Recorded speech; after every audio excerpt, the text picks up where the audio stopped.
out of the morning sun steams the royal liner Gothic. It was February the 3rd, 1954, and a reigning monarch was about to set foot on Australian soil for the first time. There'll be no work done today in Sydney.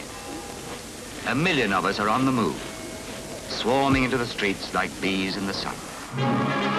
27-year-old Queen Elizabeth II and her dashing naval officer husband, Prince Philip, were no longer just pictures in magazines. I want to tell you all how happy I am to be amongst you and how much I look forward to my journey through Australia.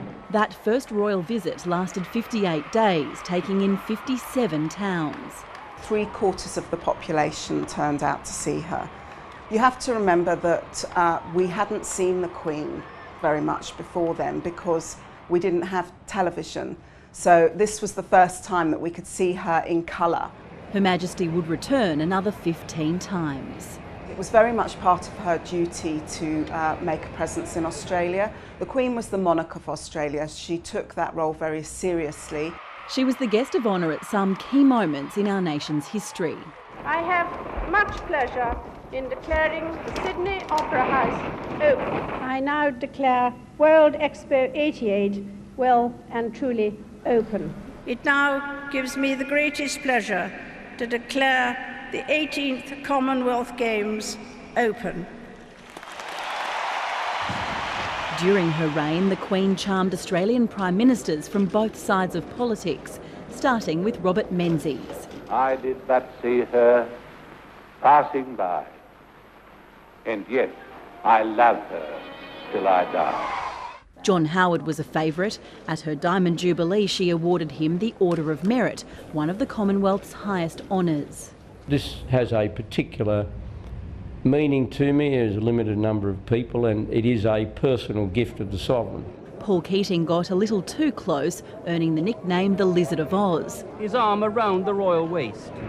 While Julia Gillard was criticised for choosing a handshake over a curtsy. There wasn't always a friendly reception for Australia's head of state.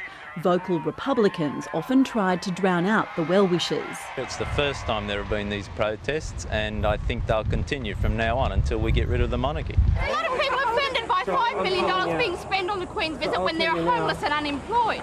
The issue was finally put to the people in 1999, when a referendum asked if the Constitution should be changed to make Australia a republic with a president.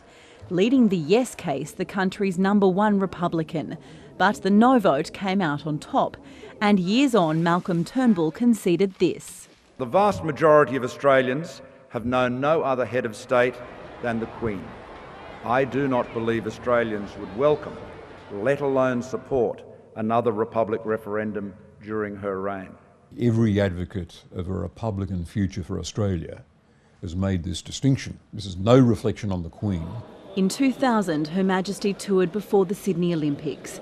It was just 3 years after the death of Princess Diana, and the royals were rebuilding their reputation. So much of what was projected was done with a purpose. To make us feel that she was likeable, she had no airs, she was just like us, and it's a good thing that we've got the Windsors around. During her 16 Australian tours, the Queen recognised the importance of reaching out to Aboriginal communities. She made sure that on every single visit to Australia she would connect with Indigenous elders and she would meet with the Indigenous community, both publicly and privately. She was given paintings by acclaimed Aboriginal artist Albert Namatjira. These two paintings here are by Albert Namatjira, but this is by his son Oscar. And these are the... Which I bought in Alice Springs for £0.50. Then in 2013, two of Mr Namatjira's grandchildren, also artists, were invited to Buckingham Palace to add their own watercolours to the royal collection. She was really pleased to see what we offer, the painting and the postcard. The Queen's well-known passion for horses and canny decision-making as an owner led her to send one of her prize mounts, Carlton House, to one of Australia's best trainers. I would ring at an appointed time and the palace had put me through and we chatted probably, I don't know, probably half a dozen times.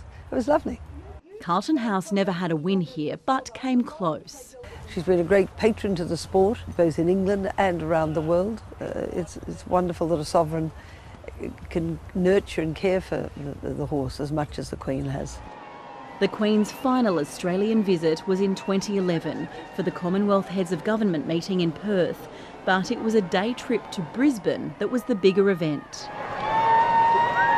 And the crowds were extraordinary. They were, 20 and 30 deep. People had come and slept at South Bank overnight to get a good place.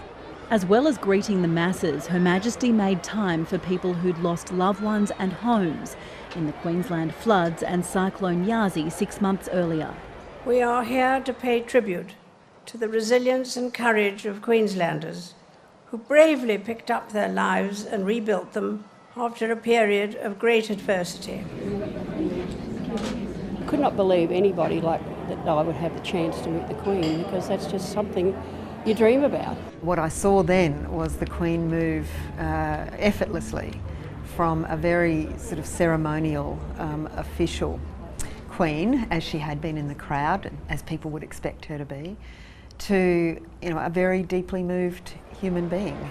And it was that ability to be affable, combined with her commitment to duty and her undeniable affection for Australians, that many here respected and will remember.